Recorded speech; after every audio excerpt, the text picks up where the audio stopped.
What's going on right now that most people have no idea about? The co-director of the Melanoma Institute in Australia and world-leading melanoma pathologist Professor Richard Scolyer is fighting a terminal brain cancer glioblastoma. He and his co-director and best friend, Georgina Long, are using the research and knowledge that have gained through fighting melanomas to find a cure for this currently incurable cancer. He is the first human trial for a cancer vaccine alongside personalized immunotherapy. Pretty amazing that someone with so much knowledge in the area of cancer treatments can fast-track a potential cure for this brain cancer. I hope it goes well for him. Bill in the U.S. Senate to ban major corporations from buying homes. Forgive me if even I missed a detail. Hilarious how little coverage it's getting. They discovered a new antibiotic that kills MRSA. Lake Mead water levels are 20+ feet higher than last year. The Ocean Cleanup Initiative has a new system to clean up an area the size of a football field every 5 seconds. The previous one extracted 282,787 kilograms of trash from the Pacific Ocean so far. They're also working on interceptors for rivers that have collected over 840 tons of trash and counting. There's a long way to go, but they have lots of support and they're making amazing progress. Okay, now back to the bad news. The greater one-horned rhino population in India and Nepal is growing, as highlighted in the State of the Rhino Report 2023 by the International Rhino Foundation. The collaboration among India, Bhutan, and Nepal, along with strict government protection and management, has led to an increase in their population over the past decade. The greater one-horned rhino population, which once numbered as low as 100 in the early 1900s, has increased to more than 4,014 now. There's always cool stuff happening in the science community that doesn't make it to the news, but really should. Check out the goodnewsnetwork.org to see some neat things. Here are a few highlights. A new stem cell injection that halts the progression of multiple sclerosis is in clinical trials. The California redwoods weathered the wildfires better than scientists expected and are recovering very well. The FDA approved a treatment that cures sickle cell disease. A complete Stegosaurus fossil with skin still intact has been unearthed. NASA has developed technology for sending data transmissions much further than radio frequencies and recently sent their first transmission 10 million miles away. Scientists are going to start experimenting with lab-grown cooking oils, which could help curb a lot of the environmental damage caused by mass soy, corn, and palm oil farming. Scientists have created natural sponges that can soak up nanoplastics. Haven't seen anyone else mention it, so I've got to. Clinical human trials for a drug that can regrow teeth start July 2024 and will run until 2030. As someone who was terrified of my grandpa's dentures growing up, I'm very hopeful for this. We are experiencing both child and adult literacy crises predating but exacerbated by COVID. Edit. The people telling me in the comments that these predated COVID, as explained in my one-sentence post, are proving my point.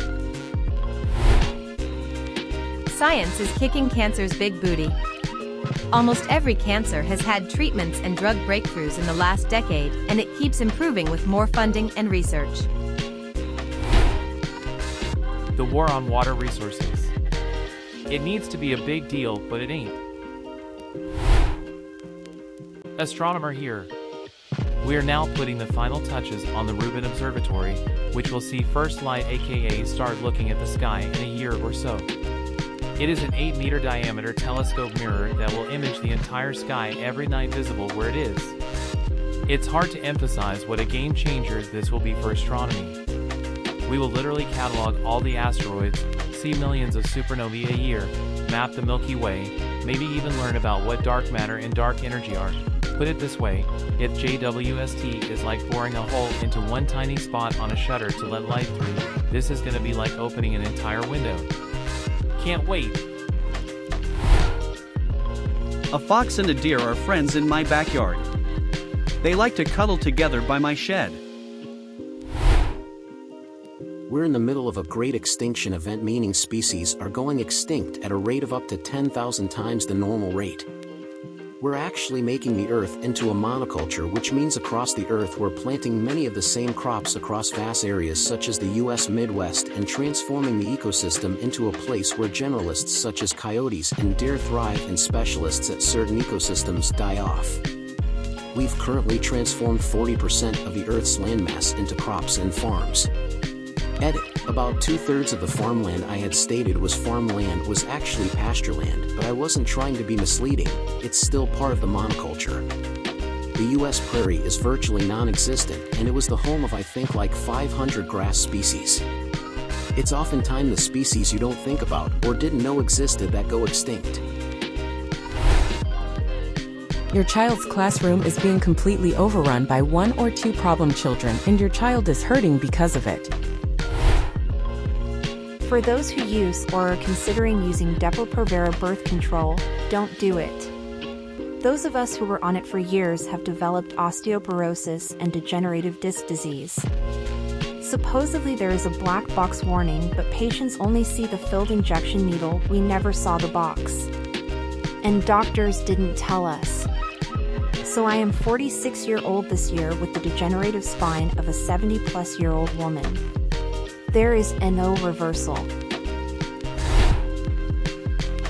The snow belt is getting higher and higher each year.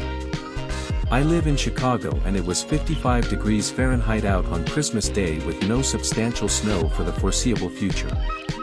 As a kid we would have had snow for weeks at this point already, and my family up in northwest Michigan would be buried in it, and none of us have any.